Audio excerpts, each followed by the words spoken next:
Everyone knows about the Terracotta Army, the underground tomb, the legendary rivers of mercury. But here's what most people miss. The most powerful thing Qin Shi Huang ever built wasn't underground.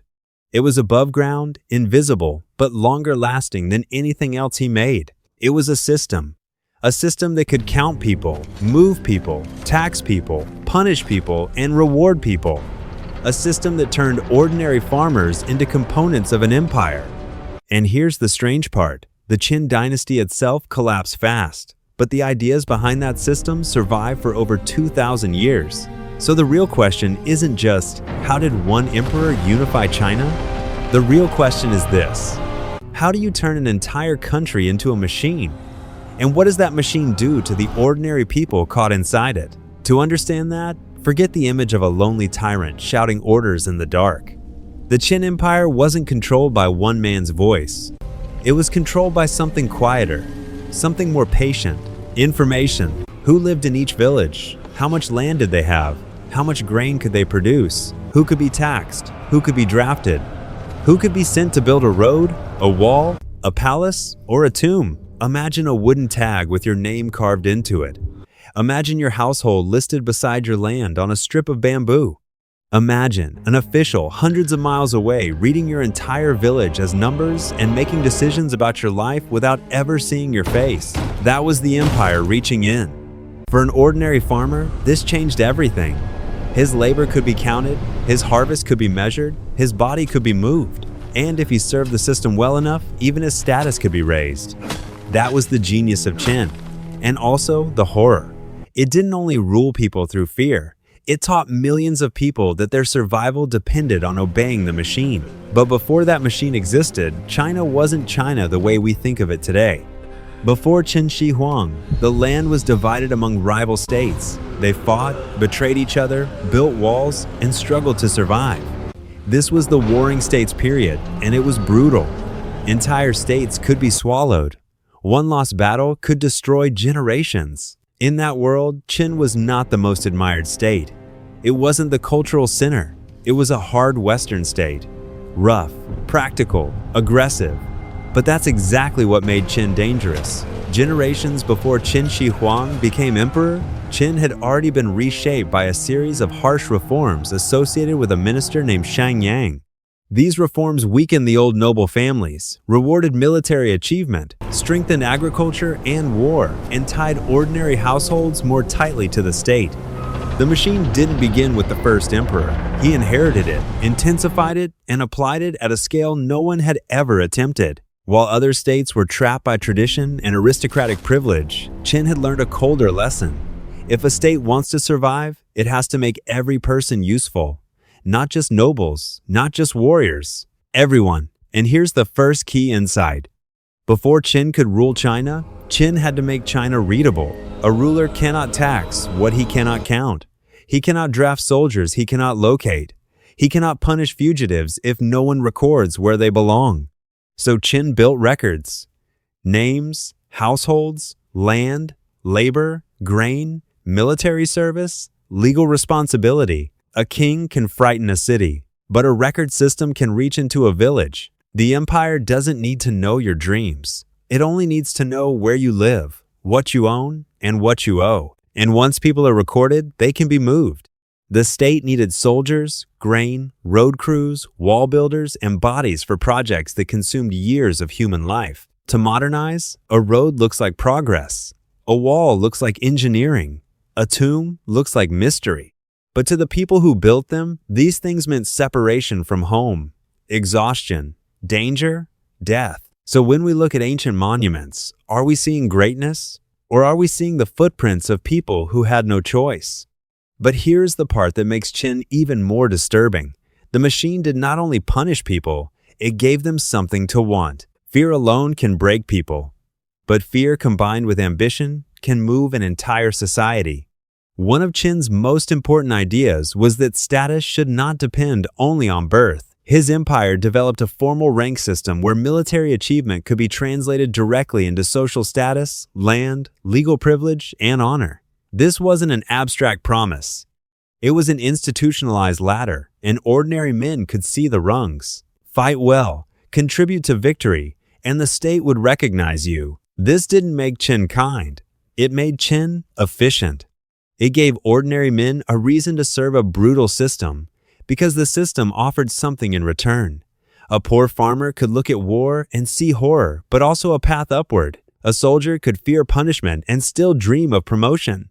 A system becomes truly dangerous when people begin to compete inside it, because then the empire doesn't have to push every person by hand. It creates rules, and people push themselves. By 221 BC, it worked. One by one, the old kingdoms fell. Han, Zhao, Wei, Chu, Yan, Qi. The king of Qin became Qin Shi Huang, the first emperor. For the first time, a massive part of what we now call China was under one imperial ruler. But conquest is not the same as ruling the defeated. After the armies leave, the real challenge begins. How do you govern people who used to belong to different states?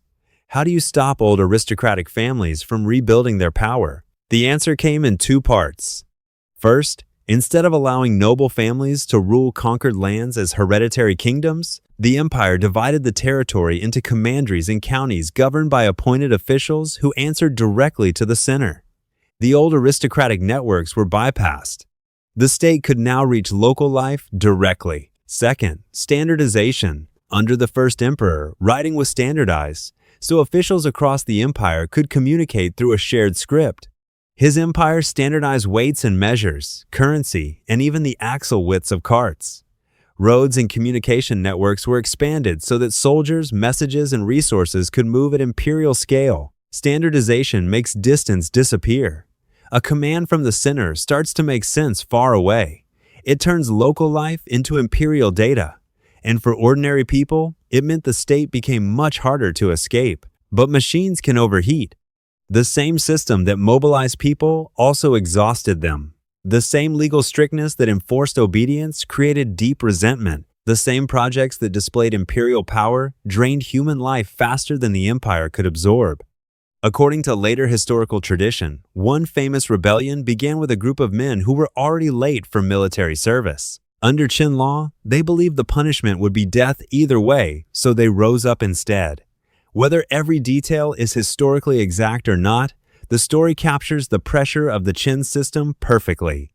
When the law gives people nothing to lose, the law loses its grip. After Qin Shi Huang died, the pressure remained, the resentment remained, and without the force of the first emperor holding the machine together, cracks spread fast. Rebellions broke out across the empire. The dynasty that had conquered all rivals collapsed within a few years of his death. This is one of the great ironies of Chinese history. Qin built a system strong enough to unify China, but too harsh to keep its own dynasty alive. It could defeat kingdoms. It could not win loyalty. It could measure people, but it could not control what people felt. And eventually, those feelings became rebellion. So if Qin failed so fast, why does it still matter? Because later, dynasties inherited and adapted the blueprint.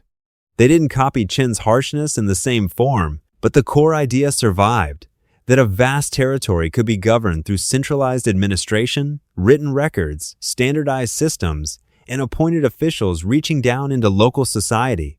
The Han Dynasty adjusted and softened the machine, but the architecture remained. The first emperor's dynasty died young. His dream of personal immortality failed. His empire fractured into rebellion, and yet the blueprint survived. That is what makes Qin Shi Huang so important. Not just a tyrant, not just a conqueror. He was the ruler who demonstrated that a civilization this vast could be governed as a unified imperial system, one that counted people, moved people, rewarded and punished people, and demanded that human life fit the needs of the state. For a king, power means giving commands. For an emperor, power means building a system that keeps working even when he's not in the room. That was his real invention. The terracotta warriors were buried to guard him in the afterlife. The legendary rivers of mercury were meant to mirror the world beneath the earth. But the most haunting thing he left behind was not made of clay, stone, or bronze. It was an idea that a country could be organized like a machine, that millions of people could be measured, recorded, and mobilized. That fear, ambition, law, and information could be fused into a single imperial engine. So the next time you hear about China's first emperor, don't only imagine the underground tomb. Imagine a farmer registered, a soldier ranked, a laborer sent far from home, a family taxed by a state that knew their name, their land, and what they owed. A state that had learned to see its people not as individuals, but as resources. That was the machine. And for one brief, terrifying moment, Qin Shi Huang made it run. His dynasty didn't survive. He didn't survive. But the system he inherited, expanded, and unleashed changed China forever. Not because he built an army for the dead, but because he built a system for the living, and in some ways, that was far more terrifying.